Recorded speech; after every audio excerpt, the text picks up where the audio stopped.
delighted to introduce one of the most fascinating men on television and in the ministry. This is Dr. Frederick J. Eichenkotter, better known to his millions of fans and parishioners, should we call them? Yes, you may. As simply Reverend Ike. Reverend Ike is the president, founder, minister of the United Church Science of Living Institute, and he is seen regularly on television. Reverend Ike, if I may get informal with you. Yes, please do. You are criticized often by people who say your main concern is money. You talk more about money than you do about the spiritual qualities of your ministry. How do you answer that? Sorry. I see you are here today with a tremendously beautiful watch and the ring and a very fancy garb and a flower and a diamond stick pin, and you probably came here in a Cadillac? You know, people have hang-ups about money that I don't have. And I'm not any more in love with money than anybody else. It's just that I'm not a hypocrite about money. And I find out that people are just such hypocrites about money. For example, like preachers who get up and say how evil and dirty and filthy money is, and then proceed to try to raise it and to take it up in church. I love money, and money loves me. And you know, it was the Apostle Paul who said that the love of money is the root of all evil. But I came along and corrected the Apostle Paul. It's the lack of money that is the root of all evil. And I've seen the lack of money hurt people more than the love of money. But you certainly have seen the love of money cause many people, downfall of many people, to go awry and have many a fault and problem with This is money. true because, you see, there's a difference. It's all right to have money, but don't let money have you. When you let money possess you, then you're in trouble. But as long as you possess money, and I teach people to understand that I am the master of money. Money is not the master of me. I use money, but I do not permit money to use me. How do you use money, Reverend? I use money for good purposes, and people in general need money for good purposes. And what are the good purposes? There is no good purpose. For example, I'm in the business of preaching and teaching positive self-awareness, positive self-motivation.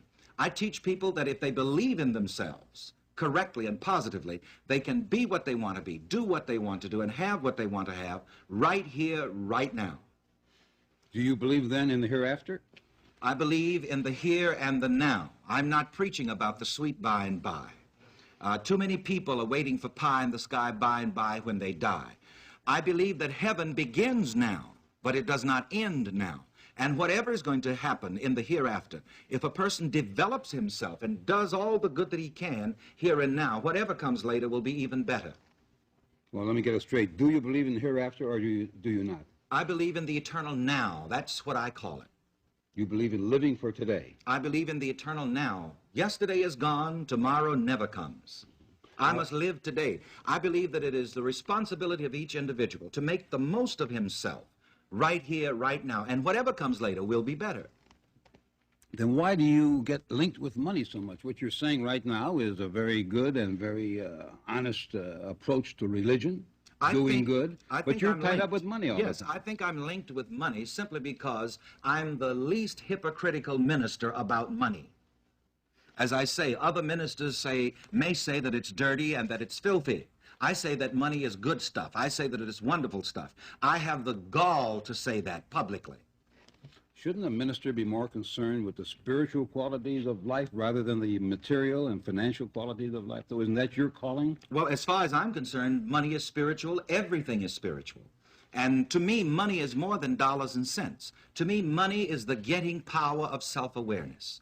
In the marketplace of life, a person always gets that which belongs to his self-awareness, to his self-image. And I call the riches of life health, happiness, love, success, and prosperity. And when a person establishes in his mind an image of himself being healthy, being happy, being loving and beloved, and being successful and prosperous, this will cause the riches of life to gravitate to him. This will motivate him to go out and to make his life rich in every way. And in this way, he will also enrich society. But the riches of life, Reverend Ike, do not pertain particularly to money. Well, notice... You can be a very rich person without having much money and be a good citizen and a good religious person. But notice the order in which I list the riches of life: health, happiness, love, success, prosperity, and money. But somehow, But Reverend, mostly people start with the money thing, just like you. You Yes. haven't gotten off of the money yet. That's right. I haven't Because gotten you you're to the so health, the happiness, the love yet. because you're so identified with raising money, and you say yourself, don't give me any coins. They make noise. Just put that soft stuff in their dollar bills in the collection. That's true. My church is not a 5 and 10 cent store. So you do emphasize money. And the Lord's business should be first class, and I operate the Lord's business on a first class basis. See, now you're the one who has a hang-up about money. Oh, no, I don't have any hang-ups about it. I'm Because you're using talking about I'm money using and- it in wonderful ways. And let me say this, I'm glad I am motivating people. You know, I get a lot of people off of welfare.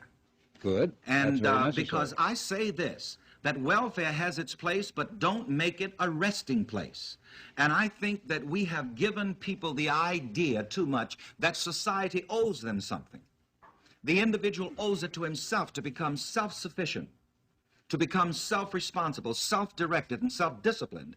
And this is what I'm teaching people. And you see, it costs me millions of dollars a year to get on radio and television, to tell people, look, I mean, don't wait for the president or the governor or the mayor to give you handouts. Believe in yourself. Believe in the God within you, and you can make your own way, and you won't have to sit around and depend on handouts. And to preach this kind of gospel, if you please, because this is my gospel, it's very expensive.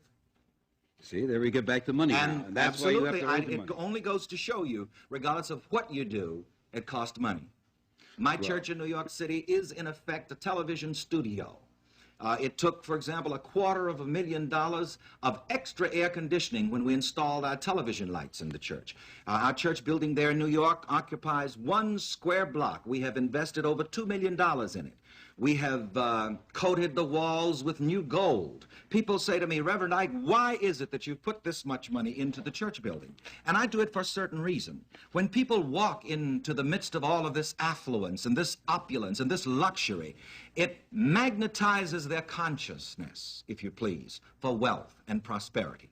Doesn't it turn people off, though, to see in the church with such opulence? It which turns is contrary people off to... who have what I call a money rejection complex.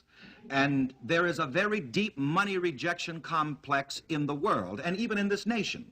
When Rockefeller was nominated for vice president on the national level, we saw the money rejection complex at its height. A lot of people objected to Rockefeller for one reason, his money. And then they began to find out how much money he had given away, and they began to criticize him for that. Finally, it sort of dawned on these people, well, look, the only criticism we have of this man is the fact that he has a lot of money, and he's given a lot of it away. And here again, people who are truly wealthy, they give a lot away.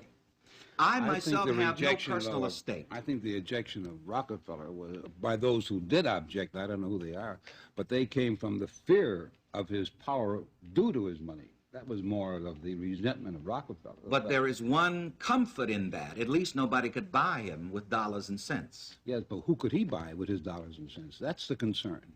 So And are that we is going the to be... concern we have about you, Reverend Ike. Well, I don't buy anybody. The only thing that I'm trying to do is to convert the individual to believe in himself. I never ask anybody to join my church, for example. The only thing that I'm doing is trying to attempt to convert the individual to believe in the power of God within himself so that he can become self-sufficient and a self-responsible member of society. Well, that's what religion should do. It should motivate people, and you should be commended for that. But don't people resent your driving around in a Cadillac and all the jewelry I and don't everything? ride in Cadillacs except those that we hire. The church owns 16 Rolls Royces, and principally these are what I ride in. And may I add on the subject of money, the 16 Rolls Royces that the church owns are good investments. As a matter of fact, the church has 2 of its Rolls Royces that are worth approximately $100,000 each, and we got them much cheaper a few years ago. You see, I have to be a good businessman also, because this is the Lord's business. You might become a good used car dealer, too, eventually, if Well, no, this things go wrong. would be a classic car dealer. Pardon me. Let me pause here for just a moment, and we'll be right back with the fascinating story of the Reverend Ike.